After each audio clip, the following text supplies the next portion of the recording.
मुझे लग रहा है, ठीक है ऋचा जी, मुझे लग रहा है कि सपा थोड़ी इस बात से भी गुस्से में है, जो मैं समझ पाया, कि हमारे वाले माफियाओं की नहीं चल रही, ऐसा भी मुझे समझ में आया। तो भैया नहीं चलेगी, मैं तो सरल भाषा में बता दे रहा हूं। आपकी सरकार थी तो चल रही थी, और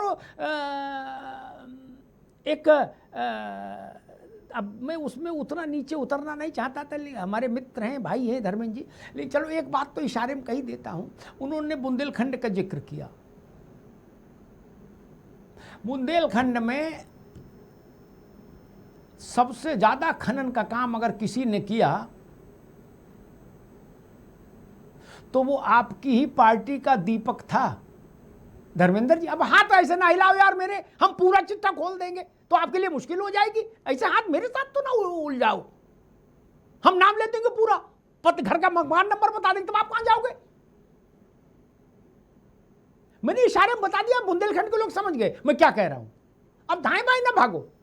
आपका ही दीपक था जिसने सबसे ज्यादा खनन किया, और वो डिप्टी चीफ मिनिस्टर कहा जाता था बुंदेलखंड में। क्या आवाज नहीं आ रही धर्मेंद्र जी? आवाज नहीं आ रही, काय को लूट ले रहे हो? वो डिप्टी चीफ मिनिस्टर कहा जाता था। हमने देखी है जन्नत की हकीकत मेरे भाई। दूसरी एक बात ये कि पुलिस मर जाए आतंकी अपराधी की गोली से, बम से, आंख गीली नहीं होगी हमारी। आतंकी के घुटने में भी गोली लग गई तो हाय हाय मेरा गुड्डू, अजब हाल है यार। क्या पुलिस को भजन कीर्तन के लिए रखा है? सत्यनारायण कथा बाचेंगे इंस्पेक्टर साहब? ये गोली चलाने के लिए ही रखे गए। परित्राणाय साधुनाम विनाशाय दुष्कृताम। और जितना लंबा भाषण लोग देते हैं नेता लोग, दोहरा चरित्र। राज बाबू 4 कदम बिना पुलिस की सिक्योरिटी के नहीं निकल सकते हैं आप लोग। आप नहीं उसमें, मतलब आपकी बिरादरी के लोग क्या? और बातें ऐसी करोगे कि हम ही चंद्रशेखर आजाद है, हम ही भगत सिंह है। अरे यार, दिन के उजाले में नहीं निकलने की आपकी सामर्थ्य है जब तक सिक्योरिटी ना लग जाए। बोल गाड़ी लगवाओ, सिक्योरिटी कहां है? स्टाफ बुलाओ। पान खाने जाएंगे तो स्टाफ लेके जाएंगे। और बातें कैसी? पृथ्वीराज चौहान जैसी, राणा प्रताप जैसी है ना? इन्हें करो यार, सब जनता जानती है आप कितने पानी में हो। जो बड़ी बड़ी बातें बोल रहे बात समेट समेट के, उनसे कह दो एक दिन 1 घंटा बिना सिक्योरिटी घूम के दिखा दो, एक दिन जीवन में। बाकी नहीं, जगह अपने आप चुन लो जहां आपको लगे कि आपके चेले चापड़ ज्यादा है, आपकी सुरक्षा कर लेंगे। नहीं भाई साहब, आप तो 100 200 सिक्योरिटी लेके चल रहे हो, और फिर ऊपर से कार्यकर्ता अलग असला लिए डबल सिक्योरिटी लिए दे रहे हैं। क्यों? जब पुलिस किसी लायक नहीं, पुलिस बहुत पक्षपात कर रही है, तो कम से कम विपक्ष के नेताओं को चाहिए कि भाई हम पुलिस की सिक्योरिटी छोड़ रहे हैं, हमें तो भय है नहीं, हम तो निर्भय हैं, यही कर लो। मुझे यह आपका नैतिक पक्ष अच्छा लगेगा। एक बार विपक्ष के कुछ मित्रों ने उत्तर प्रदेश की पुलिस पर सवाल उठाए थे राज भाई, तब मैंने कहा था ये सवाल उठाने की आपकी नैतिक सत्ता तब होगी जब आप पुलिस की सिक्योरिटी छोड़ दीजिए। आप में है हिम्मत? एक ने नहीं छोड़ी, एक सिपाही नहीं कम किया। और जो बड़ी बड़ी क्रांति कर रहे हैं ना, एक सिपाही कम हो जाता है, वो जाके वहां प्राण दे देते हैं मंत्रालय में कि सिपाही वापस करवा दो बस। और बाहर निकलते हैं तो चंद्रशेखर आजाद, भगत सिंह है, बाहें समेट के बोले ईट से ईट बजा दूं। कुछ नहीं, बेहद डरपोक लोग, नहीं घूम सकते आप। और पुलिस को लांछित कर रहे हो, पुलिस को कलंकित कर रहे हो। पुलिस के बिना आपका गुजारा भी नहीं, और पुलिस को कलंकित कर रहे हो। मैं उत्तर प्रदेश की नहीं, मैं पूरे देश की पुलिस के साथ खड़ा हूं, मैं सिपाही के साथ खड़ा हूं, मैं दरोगा के साथ खड़ा हूं, उत्तर प्रदेश के 3.5 लाख पुलिस कर्मियों के साथ खड़ा हूं। मेरे लिए उनका बलिदान कीमती है, मैं नेता नहीं हूं कि मेरी जान जो बचाए हम उनको राजनीति की चौसर पर इस्तेमाल कर ले। मैं इतना गिरा हुआ आदमी नहीं, मेरे पास सिक्योरिटी नहीं, फिर भी मैं उत्तर प्रदेश पुलिस की पक्षधरता करता हूं, उनके साथ खड़ा होता हूं। आप पुलिस के साथ क्या भावना रखते हैं? रामपक्ष के समय में मारे गए पुलिस वाले शोक के दो शब्द नहीं बोले सत्ता ने। ऐसा होना चाहिए शासन।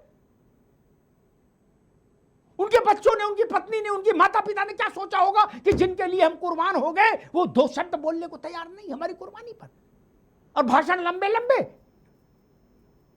नेताजी सुभाष चंद्र बोस और भगत सिंह की बातें, और काम ऐसे।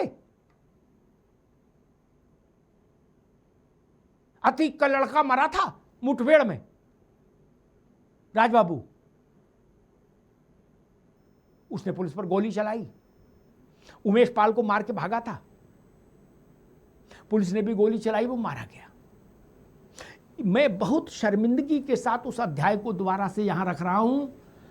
मेरे प्रदेश के एक बहुत बड़े नेता, मैं नाम नहीं लूंगा क्योंकि मैं अनावश्यक कटुता भी नहीं चाहता, बहुत बड़े नेता ने सार्वजनिक रूप से कहा कि संविधान की हत्या की गई है, लोकतंत्र की हत्या की गई है। अतीक का अपराधी लड़कवा मारा गया, वो संविधान की हत्या, लोकतंत्र की हत्या। जब मैंने उनका बयान सुना तो मैंने अपने सहयोगियों से कहा कि जरा बाहर जाके देख के आओ, संविधान की हत्या हो गई क्या लोकतंत्र की? वो लोग नोएडा में घूम के आए, घंटे भर में बोले भाई साहब लोकतंत्र भी ठीक है, संविधान भी ठीक है, कहीं कोई हत्या नहीं हुई। क्या अतीक का लड़का मारा गया जो अपराधी था? आप लोगों को बोलने में भी शर्म नहीं आती? अतीक का अपराधी लड़का मारा गया पुलिस पर गोली चलाने के जुर्म में, तो आपको लोकतंत्र की हत्या लगी? और दर्जनों पुलिस वाले शहीद हो गए, आपने उनके लिए कभी एक शोक का शब्द नहीं बोला?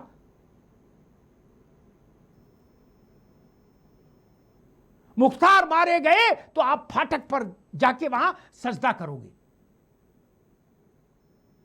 और पुलिस वाला मारा जाएगा अपराधी के प्रहार से, तो आप उसके घर गए?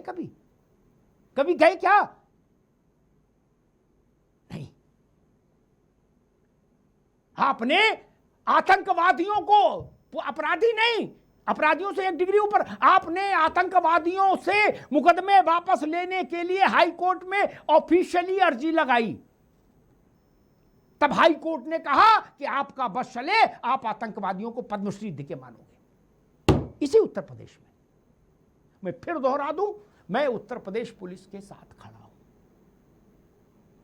सत्ता की राजनीति की चौसर पर पुलिस वालों से मत खेलिए, वो अपने प्राण हथेली पर लेकर हमारी सुरक्षा में रहते हैं, और कोई भी संकट में आता है तब उसको पुलिस ही याद आती है मित्र। और संकट निकल जाए तो चौड़े होकर घूमते हो, फिर पुलिस को लानत मलानत करते हो। जिनको पुलिस पर भरोसा नहीं, सबसे पहला काम करिए सिक्योरिटी सरेंडर करिए, उसके बाद आपको बोलने का पूरा अधिकार हासिल होगा। 100-100, 200 पुलिस वालों के साथ रहने वाले लोग, दर्जनों पुलिस की गाड़ियों के साथ चलने वाले लोग भाषण देते हैं कि गुड्डू मुस्लिम को क्यों मारा गया, अतीक को क्यों मारा गया, इनको बिरयानी खिलाएं बैठालकर और आतंकवादियों को जेल से छुड़वाएं। ये नहीं चलेगा। राजनीति करिए, लेकिन दुष्ट दलन पर विलाप मत करिए। दुष्ट दलन होना ही चाहिए, इसके अलावा नान्यः पंथः अयनाय, कोई दूसरा रास्ता नहीं। धन्यवाद।